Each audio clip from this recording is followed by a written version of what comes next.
Yesterday, roughly 80% of total airtime of the non-cable network news was devoted to Donald Trump's presser. Hold it now.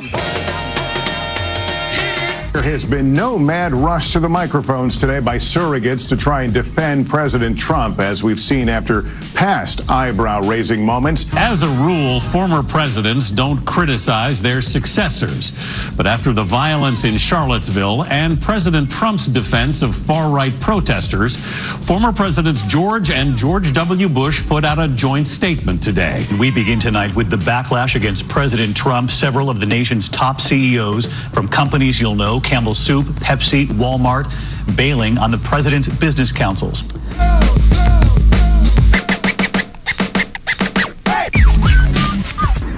Anderson, that was a press conference from hell, no question about it.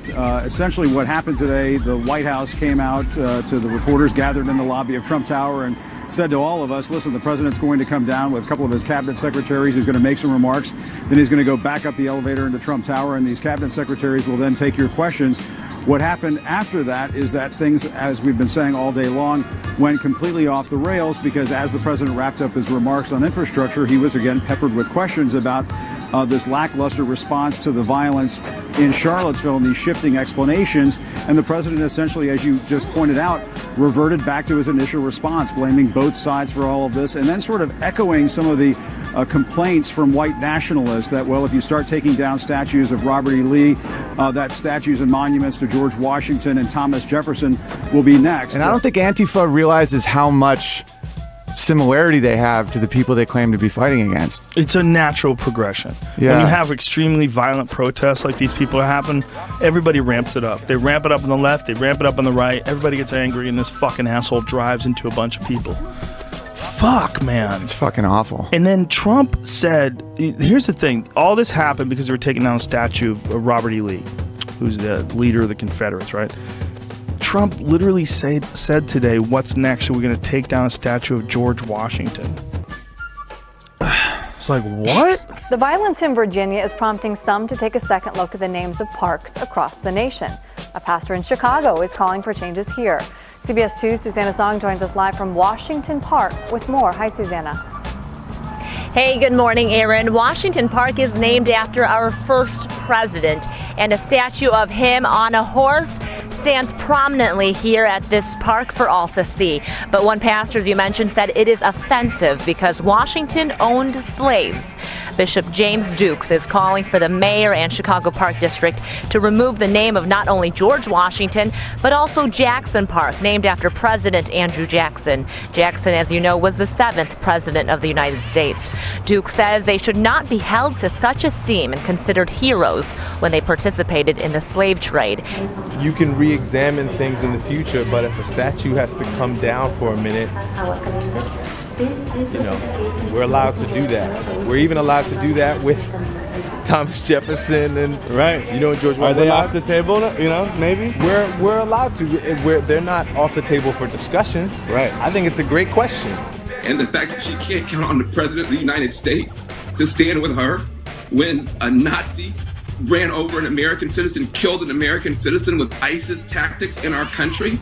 And my godmother can't come on the television and see the president of the United States show any sympathy for her, the father of a Jewish daughter. I mean, this is not funny. It's not cute. It's not a soundbite war.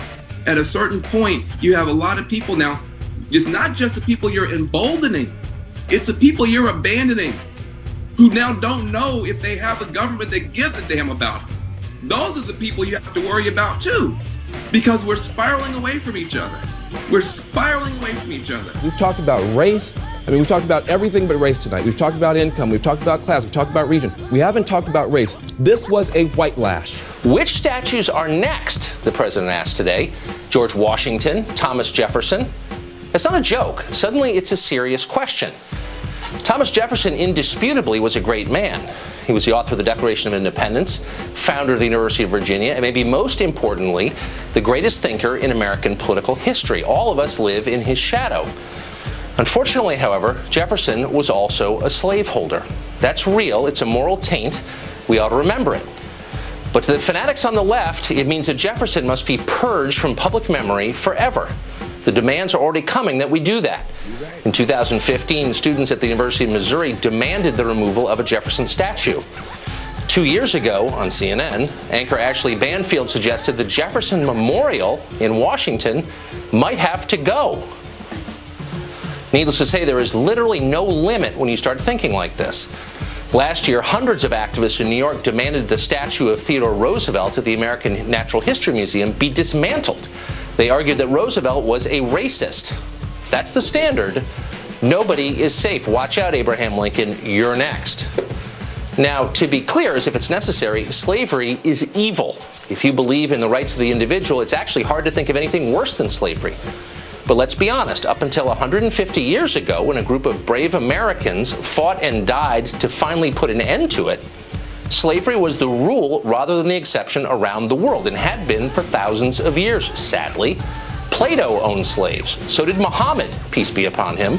Many African tribes held slaves and sold them. The Aztecs did too. Before he liberated Latin America, Simon Bolivar owned slaves. Slaveholding was so common among the North American Indians that the Cherokee brought their slaves with them on the Trail of Tears. And it wasn't something they learned from the European settlers. Indians were holding and trading slaves when Christopher Columbus arrived. And by the way, he owned slaves too. Now, none of this is a defense of the atrocity of human bondage. It is an atrocity. The point, however, is that if we're going to judge the past by the standards of the present, if we're going to reduce a person's life to the single worst thing he ever participated in, we had better be prepared for the consequences of that. And here's why. 41 of the 56 men who signed the Declaration of Independence held slaves. James Madison, the father of the Constitution, had a plantation full of slaves. George Mason, the father of the Bill of Rights, also owned slaves, unfortunately. But does that make what they wrote illegitimate? If these men were simply racist villains, and that's all they were, then the society they created is as evil as they were. There's no reason to respect its traditions or uphold its laws. The First Amendment, for example, the right to speak freely. For hundreds of years, Americans have revered it. Now the left dismisses it as the work of white supremacist slaveholders. It is worthless, they tell us. It must go. It is now routine to hear liberals claim that hate speech, whatever that is, isn't protected by the First Amendment, though, of course, the whole point of the First Amendment is to protect speech that offends people. It's a statement of shocking ignorance, and yet it is now common. CNN's Chris Cuomo said it. He's supposedly a lawyer. At Pomona College in California, students there are claiming that free speech is, quote, a tool appropriated by hegemonic institutions, whatever that means. They say the right of free expression should only apply to certain racial groups. But that's not racist because, as you know, there's no racism on the left. They're just sincere people concerned about hate. There's actually a vitally important debate going on in the country right now, and it's not about statues or even the alt-right and Antifa. It's about America's institutions and whether they are worth preserving. Radicals on the left want to tear it all down, as they did the statue in Durham yesterday. Equality under the law, protections for the individual against the mob, the absolute right to say and believe anything you choose. Those will be gone, replaced by something darker and more rigidly conformist. Is that a country you want to live in? If it's not, now's the time to speak up. Our elites are refusing to. They're too afraid.